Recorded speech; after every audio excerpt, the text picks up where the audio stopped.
আমাদের দেশের কিছু রত্ন আছে, তার ভিতরে একটা রত্ন ছিল সাকিব আল হাসান, ক্রিকেট জগতের রত্ন।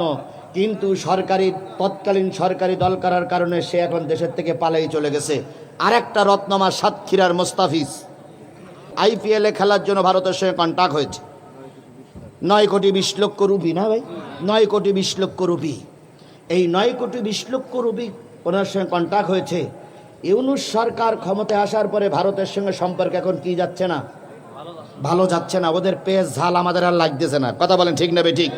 ওদের জিনিসপত্র আমরা নিচ্ছি না বলে ওদের সঙ্গে আমাদের রাগারাগি। এখন হিন্দুবাদীরা বলতেছে আইপিএলের থেকে মোস্তাফিজকে বাদ দেন। ওদের যারা ভারতের যারা ক্রিকেট বোর্ড আছে তারাও সিদ্ধান্ত নিয়েছে যে আইপিএলের থেকে মোস্তাফিজ বাংলাদেশের লোক বাদ দেওয়া হোক।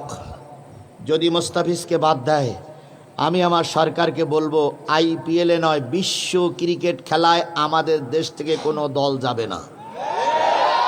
আমাদের কোনো দল ভারতে খেলবে না, পাকিস্তান ভারতে খেলতে আসবে না, আমরাও ভারতে খেলতে যাব না। 1 নম্বর, 2 নম্বর, ভারতের যত চ্যানেল আমার দেশে চলে সব চ্যানেলগুলো বন্ধ করে দেন। ভারতের কোনো চ্যানেল আমার দেশে চলবে না। কথা বলেন। কারণ যারা কথায় কথায় মিথ্যা কথা বলে আমার দেশটারে সর্বনাশ করতে চায়, তাদের সঙ্গে আমরা কোনো গুড সম্পর্ক রাখতে রাজি না। হ্যাঁ।